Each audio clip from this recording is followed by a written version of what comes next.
The greatest club teams are great for a reason, because they've won trophies, captivated fans and attracted the attention of new ones.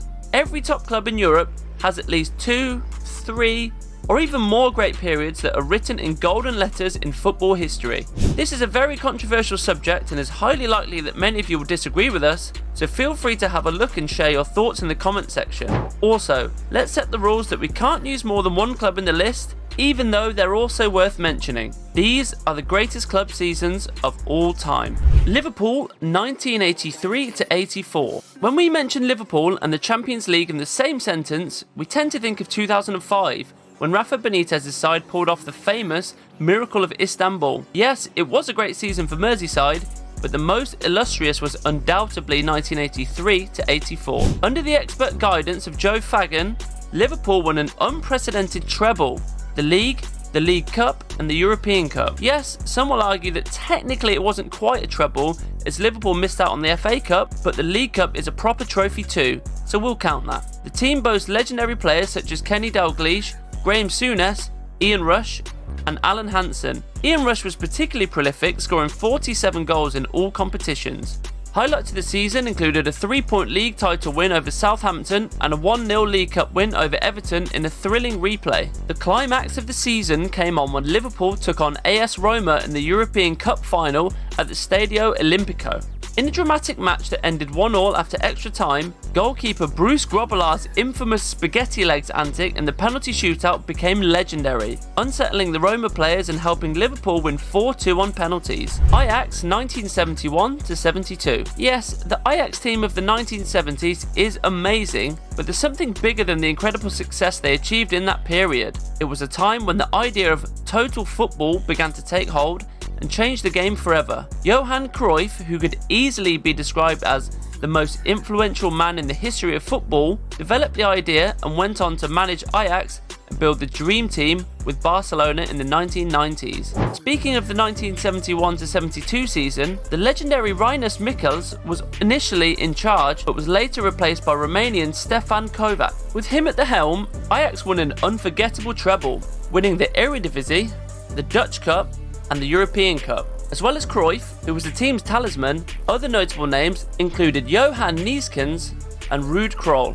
A defining moment of the season was the European Cup final against Inter Milan, which Ajax won 2-0, with Cruyff scoring both goals. It was the second of 3 successive European Cups, making Ajax only the second team to achieve the feat after Real Madrid in the 1950s. Milan 1988 to 89. Now this is probably the second best team ever to have failed to win the treble. Milan in 1988 to 89 was the real deal. Incredible stars, fantastic coaching, and last but not least, a stunning club structure that had been built almost from scratch in just under 3 years. In the mid-80s, AC Milan were going through one of the biggest crises in their history, but Silvio Berlusconi changed everything when he took over in 1986. From the coaching staff to the financial stability and the ability to build one of the most powerful squads we have ever seen.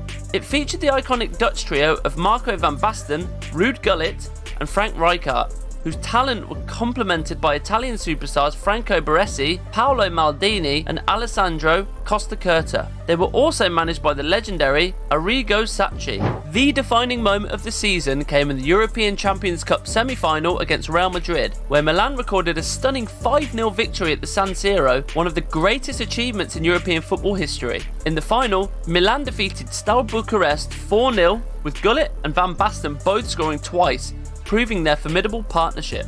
Inter Milan 2009 to 10. And from one Milan giant, we go straight to the other. Inter's 2009 to 10 season is one of the most remarkable in the history of the game, marked by an unprecedented triumph under the charismatic leadership of Jose Mourinho, as they became the first, and today only, Italian club to win the Serie A, Coppa Italia and Champions League. Perhaps the most memorable moment came in the Champions League semi-final against Barcelona, when Inter's tactical discipline shone through. After a 3-1 win at the San Siro, Inter held their own at the Camp Nou, where they lost 1-0 but progressed 3-2. In the final, they came up against the mighty Bayern Munich, but Diego Milito's brilliance ensured a 2-0 victory over the Bavarians, with the Argentine scoring both goals to cement his status as the hero of the night. He, along with Mourinho and Sneijder, are remembered as the three men without whom this success would not have been possible. The special one changed the whole dynamic of the team following his arrival 2 years earlier. Sneijder, on the other hand, was undoubtedly the team's talisman,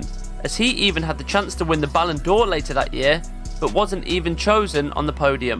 And after Inter's magnificent season in 2010, the Nerazzurri had to wait another 13 years to play in a final of the tournament, losing out to Manchester City 2022-23. Moving on to the most recent top teams we've seen, we've got Man City, which, to be honest, hasn't changed much so far. For 7 years, Pep Guardiola struggled to build the perfect team, but he finally did it, winning the first English treble of the 21st century and, of course, the first in Man City's history. A pivotal moment in the Premier League campaign came with back-to-back victories over Arsenal in February and April, which cemented their position at the top of the table. In the FA Cup, City triumphed over Manchester United in the final, with Ilkay Gundogan scoring twice in a 2-1 victory. But the highlight of the season came in Istanbul on the 10th of June, when Rodri's goal secured a 1-0 win over Inter Milan. Yes, we've mentioned Gundogan, Rodri and Guardiola as the key figures in this success, but we can't forget Kevin De Bruyne and especially Erling Haaland, who broke a number of records in his debut season in England. Definitely a team for the ages.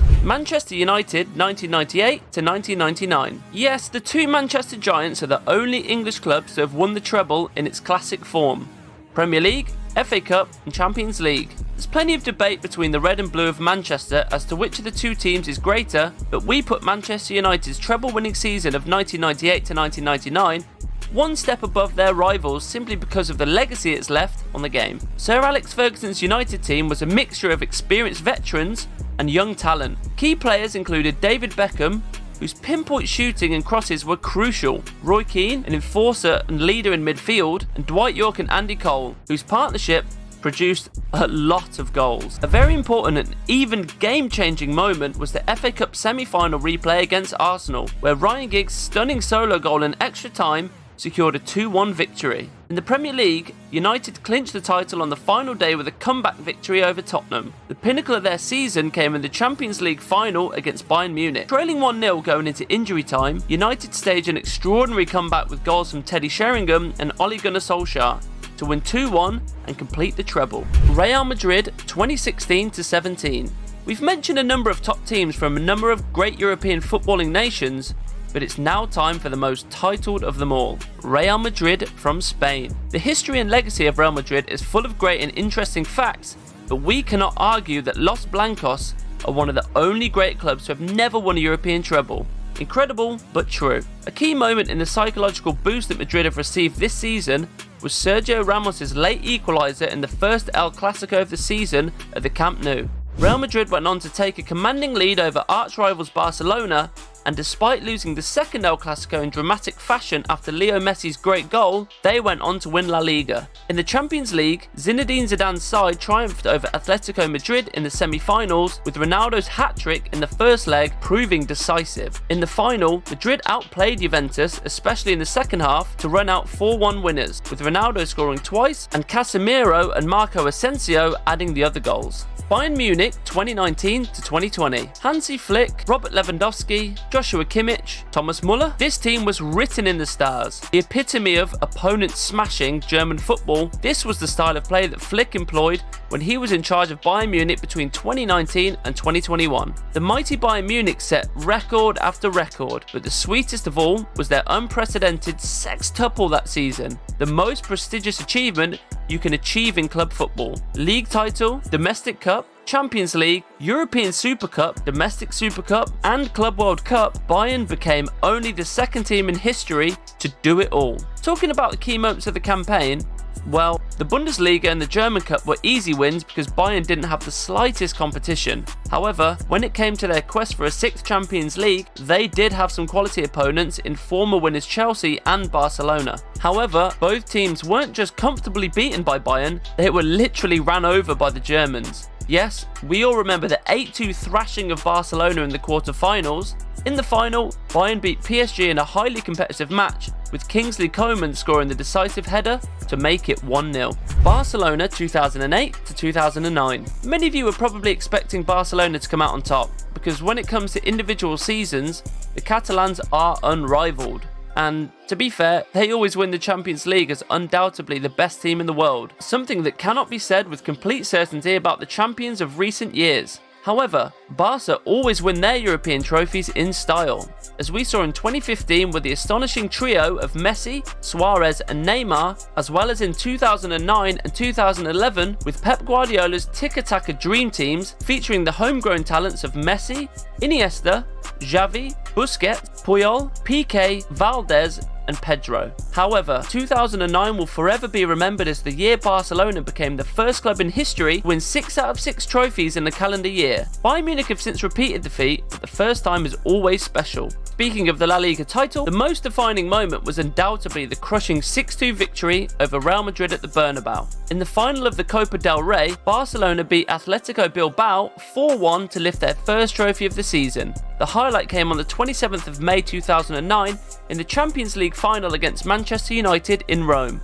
Goals from Samuel Eto'o and Leo Messi sealed a 2-0 victory and confirmed their supremacy. With Real Madrid likely to remain the club with more trophies than Barcelona, especially in the Champions League, Barca also have something to boast about. The famous streamer Skills once said something that completely reflects the truth in this debate between two of the biggest giants in world football. And with that really interesting comparison came the end of today's episode. The best team I've ever seen play the game is Barcelona. But like the best playing team, organized, passing the ball. But the greatest team of all time is Real Madrid. Until somebody tops the 3P. Here's the difference, chat. The Barca team, we have to tell our kids about it. They'll never believe us. They'll say it's a Christmas story. They'll say we're making it up. When we go, hey man, we used to watch a team hold the ball for 90 minutes. Nobody could get it. Tiki-taka, pow, pow, pow, pow, pow, pow. They'll say, nah, you're lying. Nobody could touch the ball. The trophies live forever. We can tell stories about what we saw with Barca, but we had to see it. But the Champions Leagues are forever. So when someone opens the history books and it says 3 Champions Leagues in a row, there's nobody to talk about Barca. That's the greatest team.